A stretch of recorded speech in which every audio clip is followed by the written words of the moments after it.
नमस्कार, आर्यन खबर पे आपका स्वागत है। मैं हूं दीपक प्रियदर्शी।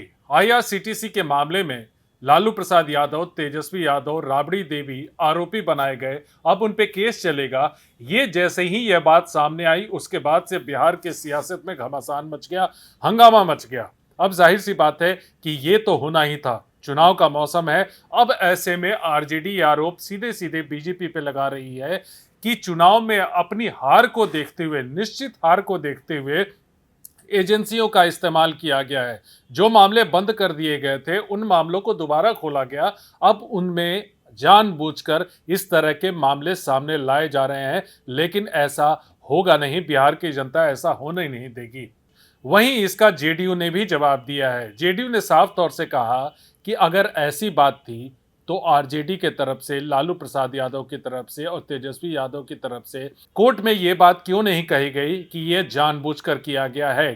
क्यों नहीं यह दलील कोर्ट के सामने रखी गई? देखिए क्या कह रहे हैं आरजेडी के नेता और जेडीयू के नेता, सुनिए। माननीय लालू प्रसाद जी के परिवार जिन पर 420 और 120B का आरोप लगा है, वह तो स्वाभाविक है। लालू जी अपने बड़े भाई स्वर्गीय मंगरू राय के परिजन को नौकरी दिया तो फुलवरिया में जमीन लिखवा लिया। राबड़ी देवी जी के चाचा नाटा चौधरी जी के परिवार को नौकरी दिया तो जमीन लिखवा लिया। यह स्वाभाविक प्रक्रिया है, दुर्गति है। आपने जो पाप किया और तेजस्वी यादव जी आपके नाम पर अगर संपत्ति है तो आपने सरेंडर क्यों नहीं किया? और न्यायपालिका के मामले को आप चुनाव से जोड़ रहे हैं तो आपके वकील ने जीरा क्यों नहीं किया? आप जो चुनावी मौसम के तहत कह रहे हैं कि आपकी पार्टी कह रही है, आपके घटक दल के लोग कह रहे हैं कि टाइमिंग का सवाल, तो ये तो कोर्ट में आपको अपनी बात कहनी चाहिए थी।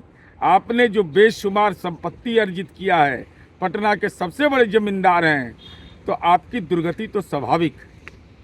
देखिए, भारतीय जनता पार्टी और एनडीए के पाप का घड़ा अब भर चुका है।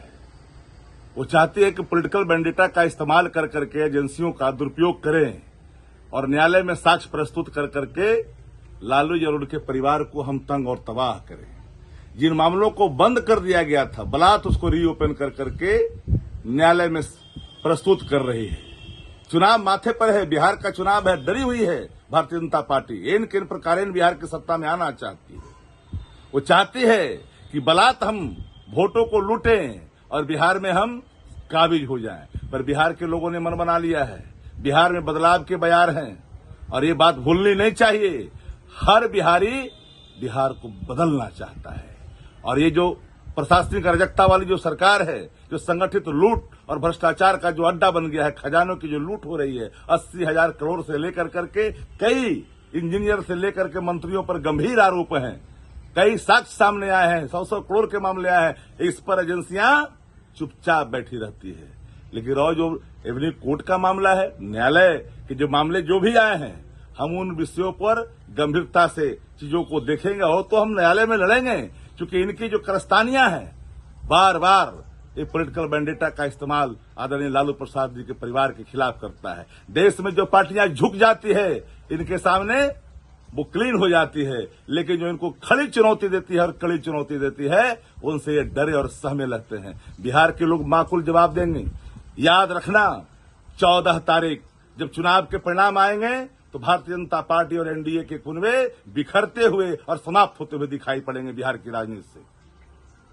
देखिए, बिहार में चुनाव है। अब ऐसे में लालू परिवार और खास करके जो तेजस्वी यादव महागठबंधन के सीएम कैंडिडेट हैं और उन पर इस तरह का चार्जेस लगा है, तो जाहिर सी बात है कि इस पर बवाल होगा और एनडीए के तमाम जितने भी नेता हैं वो इस पर चुटकी जरूर लेंगे।